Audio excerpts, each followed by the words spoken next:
நீதிமானுக்கு பூமியில் சரிகட்டப்படும், துன்மார்க்கனுக்கும் பாவிகளுக்கும் எத்தனை அதிகம் அப்படின்னு சொல்லுவாங்க.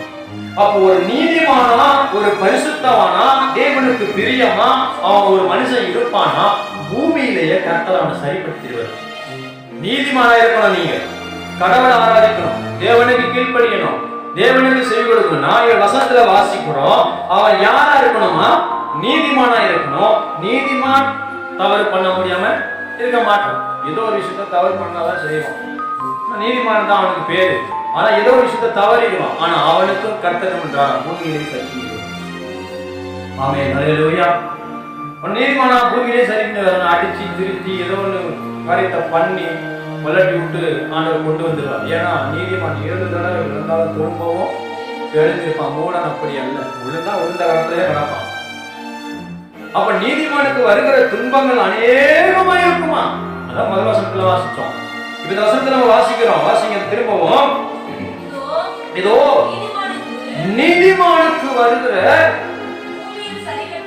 பூமியில் அவனுக்கு சரி கட்டப்படும். அடுத்தது இரண்டாவது, துன்மார்க்கனுக்கும் பாவிக்கும் எத்தனை அதிகம். இதுல ஒரு மெயினான ரகசியம் இருக்கு. அது யாருக்கு தெரியும் சொல்லுங்க? இது கீழே ஒரு வசனம் சொல்லப்பட்டிருக்குல்ல, எத்தனை அதிகம். அப்ப என்ன ரீசன்? நம்ம எங்கேயோ ஒரு விஷயத்துல வேதத்தை நீங்க படிக்கும் போது ஆராய்ச்சி பண்ணணும். அப்ப எங்கேயோ அதிகம் அப்படின்னா என்னவோ ரீசன் ஆண்டவர் ஒளிச்சு வச்சிருக்கிறார், மறைச்சு வச்சிருக்கிறார். அப்படின்னா நடனம் வெளிப்படையா ஆண்டவர் காட்டாம மறைமுகமா வச்சுட்டாரு. அப்ப துன்மார்க்க எங்க போவான், பாவி எங்க போவான் அப்படிங்கறத மறைமுகமா அந்த வசனத்துல வாசிக்கலாம். துன்மார்க்கனுக்கும் பாவிகளுக்கும் எத்தனை அதிகம்.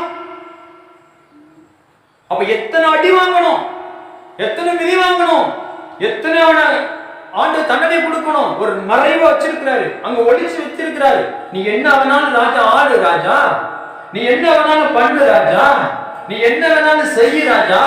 ஆனா அவனுக்கு ஒரு காரியத்தை ஆண்டவர் மறைச்சு வச்சிருக்கிறாரு. நீங்க ஆடுறவங்க ஆடுறாங்க, ஆடுறவங்க பாடுறாங்க, பாடுறவங்க ஆடுறாங்க. நீங்க நிறைய விஷயத்த சமுதாயத்துல பாக்குறோம்.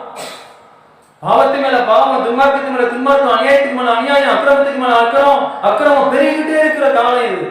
ஆண்டவர் சொல்றாரு, அவனுக்கு ஒரு ரகசியத்துல ஒரு மறைப்பொருள ஒளிச்சு வச்சிருக்கிறது தண்டனையை.